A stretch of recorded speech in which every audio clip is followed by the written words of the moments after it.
You've heard the theory that Mandela died in prison. The man who walked out in 1990 was a replacement, a clone, a CIA plant or agent or whatever they call it. Well, I would like to refute that idea. Here's the thing. You don't need a clone theory or a conspiracy theory to explain Mandela's economic policies after 1990. The seeds of that vision were already in his writing decades earlier.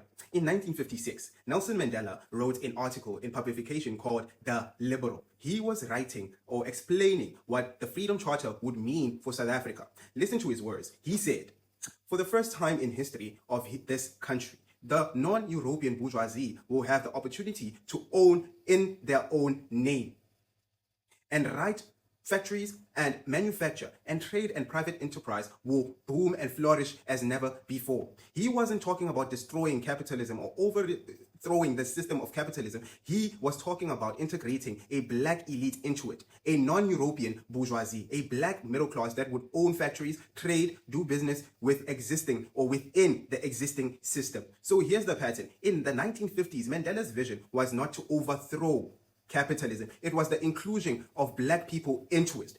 Fast forward 1990, Mandela walks out of prison. The ANC moves from the socialist-leaning RDP to the neoliberal GIA policy in just 2 years. And people ask, what happened? Did they sell out? Did something change in prison? Hence, he died in prison, and the man who came out was Gibson Makanda.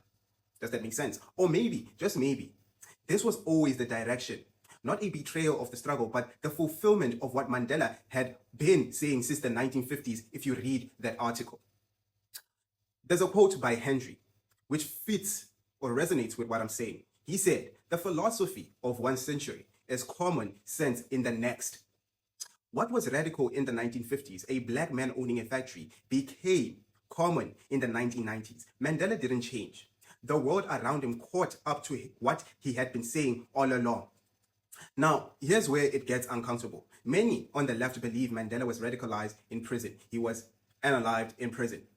That the man who came out was not the same man who went in. They see the GIA policies, the constitution, the neoliberal turn, and think something happened to him. Hence, all these conspiracy theories. But the evidence suggests something else. The man who went in was already talking about the black bourgeoisie.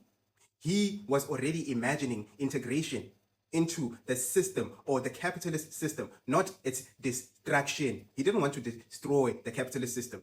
The tragedy, if there is one, is not that Mandela was replaced. It's that the revolutionary movement he led had a choice, and the path they chose was the one he had been describing for decades, if you read the article. Now, let me be clear. This is not an attack on Mandela. Whatever his economic vision was, he gave us something few leaders would never